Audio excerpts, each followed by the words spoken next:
जय हिंद प्यारे बच्चों, स्वागत है आपका खान स्मार्ट क्लास में। मैं मयंक खान सर आप लोगों को क्लास 12 की केमिस्ट्री पढ़ा रहा हूँ। क्लास 12 की केमिस्ट्री को जीरो लेवल से लेकर चल रहा हूँ। हर एक हेडिंग को कैसे क्या क्यों होता है, इसको क्यों कहा जाता है, बताते चल रहा हूँ मजेदार तरीके से एकदम।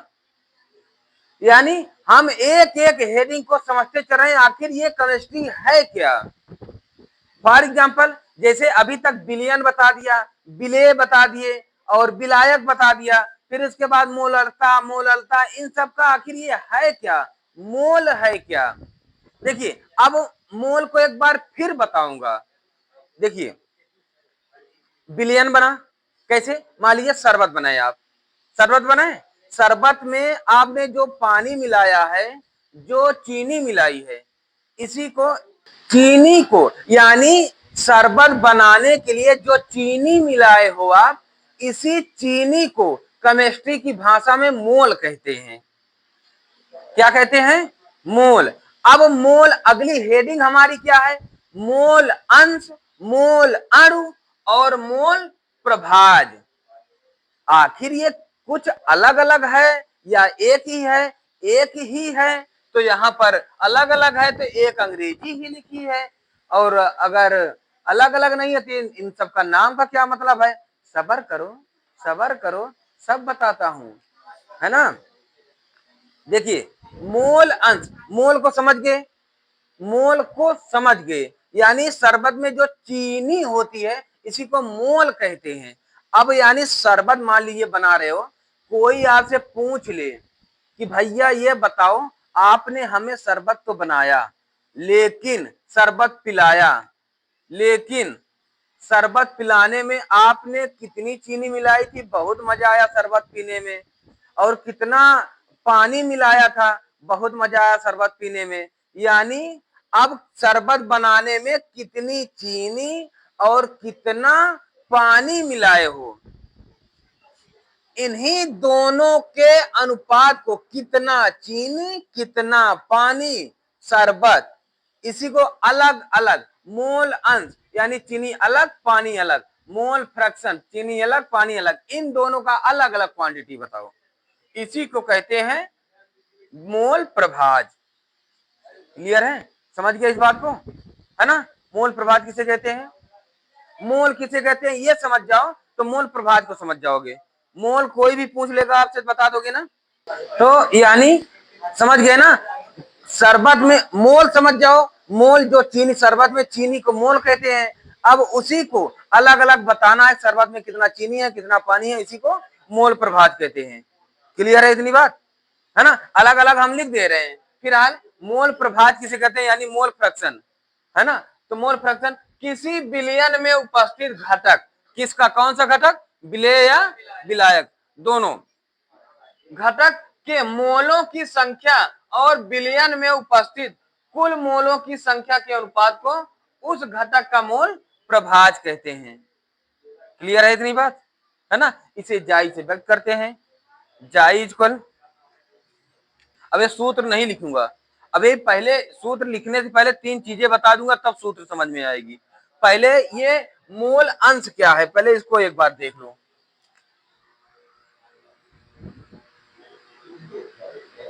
मोल अंश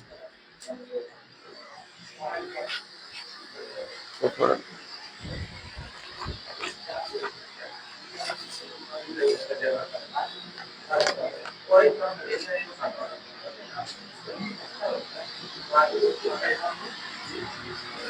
मोल अंश का मतलब कुल मोलों में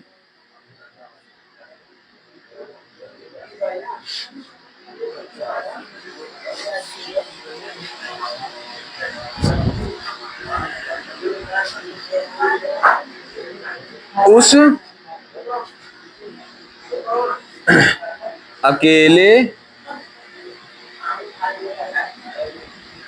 की मात्रा,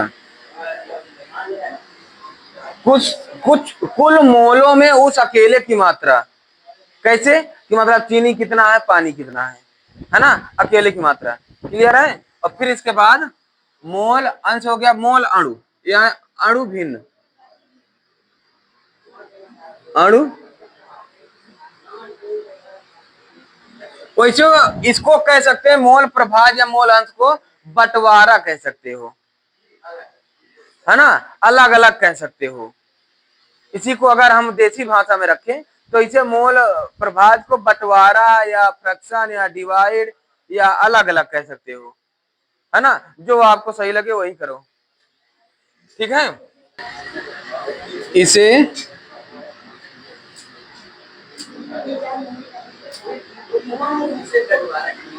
बंटवारा या अलग अलग या अलग अलग या अलग अलग या भिन्न का मतलब है या अंश बटे हर, यानी चीनी बटे मोल बटे जो भी रहे, है ना। बंटवारा या के रूप में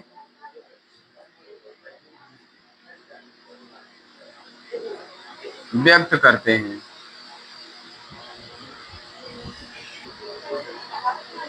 माना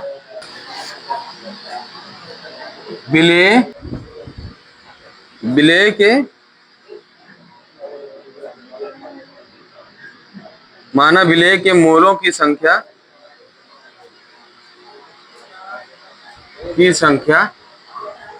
बराबर n स्मॉल n, और विलायक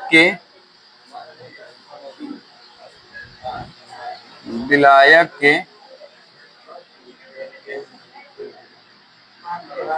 मोलों की संख्या बराबर कैपिटल N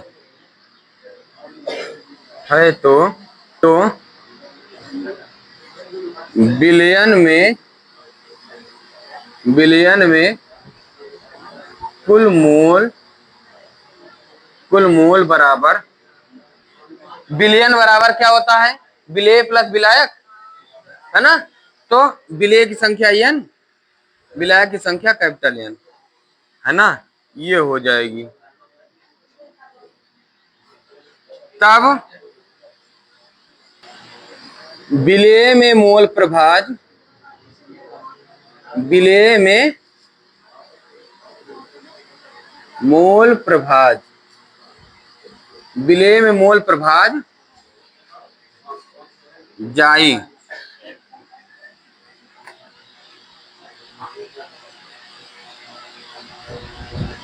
विलेय, अगर मान लो विलेय को कोई मान लेते हैं, कोई अन्य हो या कुछ है, या विलेय मान लेते हैं ए मान ले, यदि यहाँ अगर ए है यहाँ लिख दें, यही लिख देना था, ये लिख दे आखिर है, चलो रहने दें। विलेय का मोल प्रभाज जाई इक्वल जाई, ये जाई यक्स की तरह बना लेना, बस ऊपर थोड़ा छोटा कर देना, नीचे बड़ा कर देना, बस। हाँ? विलेय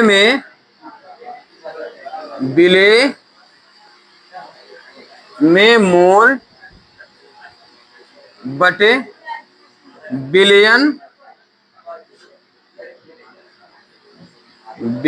में मोलों, बिलियन में मोल, या जाई इक्वल विलेय में मोल क्या है n अपान n प्लस कैपिटल N, ये हो जाएगी भैया। शायद देखना पढ़ना यही सूत्र भी कह रहा है, बता रहे हैं, एक मिनट।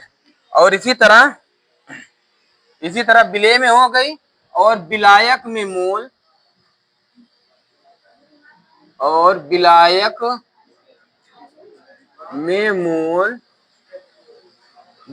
में मोल जाई इक्वल विलायक में मोल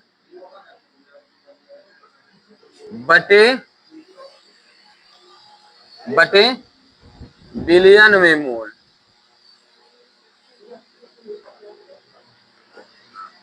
में मोल इज इक्वल, ये हो जाएगा जाई is equal capital N upon N plus capital N, ये हो जाएगी। हाँ, अब यही दोनों कॉन्सेप्ट दिमाग में पूरी रखना, यही दोनों समझे रहोगे, सवाल जितना भी आएगा जीरो लेवल से लगा लोगे आप, वादा है मेरा।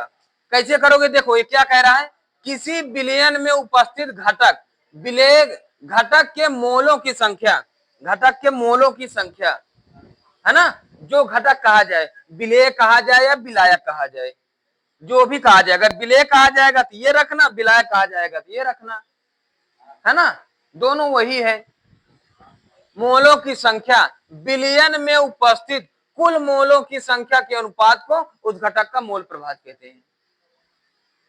समझ गया, है ना, यानी विलेय या विलायक के मोलों की संख्या तथा विलेय तथा विलायक के कुल मोलों की संख्या, या कह दो विलेय या विलायक के मोलों की संख्या तथा बिलियन के मोलों की संख्या के अनुपात को मोल प्रभाव कहते हैं। ठीक है ना, the ratio between mole fraction, the ratio between solute mole to solution mole are called mole fraction. Clear है, द रेशियो बिटवीन विलेय सॉल्यूट मोल, क्लियर है, the ratio between solute mole to solution mole are called mole fraction. ठीक है ना, solute और solvent दोनों कह दो आप, द रेशियो बिटवीन सॉल्यूट और solvent to solution mole are called mole fraction. It is right, it is denoted by chi equal same as it is. ठीक है ना, इसको आप चाहे तो हिंदी में लिख लेना, ठीक है ना, कोई दिक्कत नहीं, ये तो बस वैसे समझाया हूं ना, इसका मतलब क्या है, तो आप हिंदी में ही लिख लेना, नहीं कहो तो इसको इंग्लिश में लिखवा दे। क्लियर है ना, पहले आप जो समझे हो एक बार दिमाग, आंख को बंद करना, एक बार मोल को पूरी तरह दिमाग में बैठाओ, है ना, एक बार आंखें बंद करो, मोल प्रभाव को रख लिए, हाँ, मोल फ्रैक्शन जो है आराम से रख लिए ना, पूरी कंफर्म हो गई, इसको जल्दी से लिख लो, इसका इंग्लिश लिखवाएं, फिर उसके बाद जो समझाया हूं ओ आर करके एक दो लाइन छोड़ देना, दो लाइन छोड़ के जैसे फार्मूला है इसके अनुसार कर लेना। हिंदी वाले भी इसके बाद आर करके आप लोग इस पर या इस पर दोनों पर डिफिनीशन बनाओगे। समझ गए, है ना भैया, तो जल्दी करो, इसका लिखो इंग्लिश।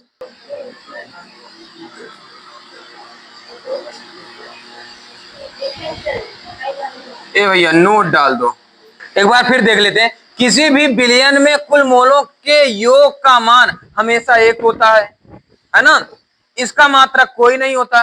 क्लियर है, और फिर मोललता व मोल प्रभाव बिलियन के ताप के साथ परिवर्तित नहीं होता, मोललता व मोल प्रभाव बिलियन के ताप के साथ परिवर्तित नहीं होता।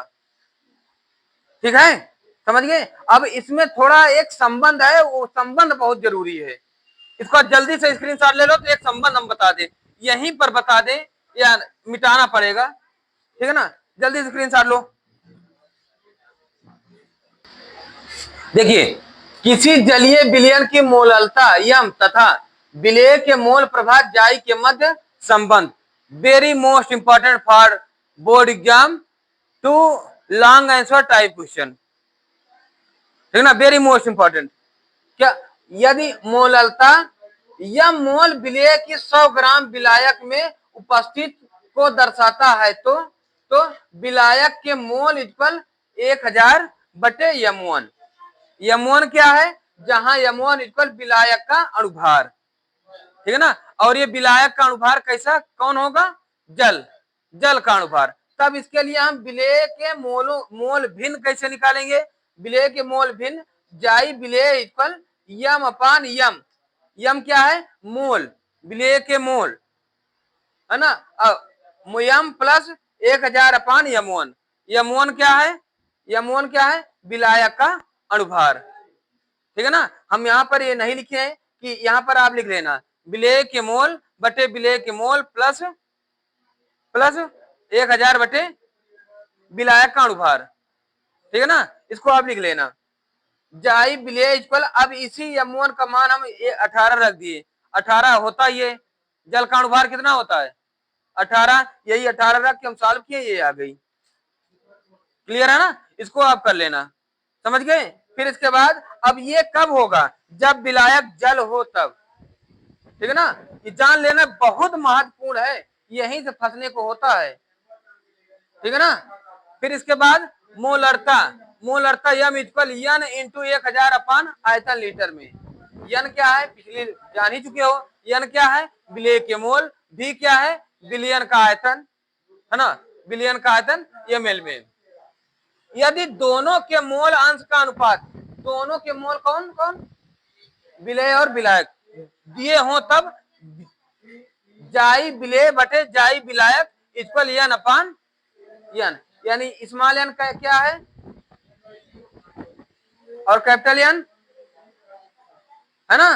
क्लियर है। फिर इसके बाद बता ही दिया हूं, फिर यदि हमें विलयन का घनत्व डी और घटकों का अणुभार पता हो तो मोलारता और मोल अंश में संबंध क्या होगा, यम इक्वल जाई विलेय, मतलब विलेय के मोल जो दिए हों इंटू 1000 इंटू घनत्व अपान जाई विलेय इंटू यम विलेय, यम क्या है अणुभार या द्रव्यमान भार, प्लस जाई विलायक इंटू यम विलायक, है ना। तो इसको आप कर लेना। अब अगर कहो तो बार बार जाई ये यम विलेय ये सब आ रही है, इसको लिख दूं क्या, कौन क्या है, नहीं अभी बता रहा हूं, हो सकता है दिमाग में ना आए, है ना। तो एक बार इसका स्क्रीनशॉट ले लो, तो यही हम इसके साइड पे लिख दे, तो इसको समझाने में और आसानी हो जाए कि यम क्या है जाई क्या है, लिख दे, ठीक है ना। इसका जल्दी स्क्रीनशॉट ले लो। अब यही चीज सब लिख दिया हूं, जहां यम आया है ना, स्मॉल यम कहां गया, स्मॉल एम पिछले वाले में था, स्मॉल एम बराबर विलयन का मोलरता और जाई विलेय इक्वल विलेय का मोल अंश, जाई विलायक इक्वल विलायक का मोल अंश और डी इक्वल विलयन का घनत्व और यम विलेय इक्वल क्या है विलेय का मोलर द्रव्यमान और यम विलायक क्या है विलायक का मोलर द्रव्यमान, है ना। अब ये जान लीजिए। अब यहां पर आपको एक बात समझनी है कि मोल फ्रैक्शन का मतलब क्या है, मोल प्रभाज का मतलब क्या है, यानी अपना मान, अपना खुद का मान बटे सबका मान, ध्यान देना, अपना मान बटे सबका मान को ही हम मोल प्रभाज कहते हैं। याद रखना, एग्जाम हॉल में बैठना तो मोल प्रभाज के इस क्वेश्चन को बस यही रखना, अपना मान बटे सबका मान, इसी को सॉल्व करके जो आ जाए लगा देना, पूरा का पूरा नंबर आपकी जेब में आएगी, एक भी नंबर कहीं जाने वाली नहीं है, ठीक है ना। बस ये याद रखना, अब की बार सभी का होना है 95 पार, एक भी डाउट आपके दिमाग में नहीं होनी चाहिए, पूरी डाउट क्लियर होनी चाहिए। डाउट तो आने ही नहीं दूंगा, ये वादा रहा मेरा, डाउट आने ही नहीं दूंगा मैं, और चाहता हूं डाउट आए, इसके बाद भी आप सोचें कि इसके बाद भी क्या होगा। क्लियर है, सबका केमिस्ट्री को 0 करके दूंगा, ठीक है ना, समझ गए इस बात को, ठीक है ना। एक बार जल्दी से इसका स्क्रीनशॉट ले लो तो हम आगे बताएं।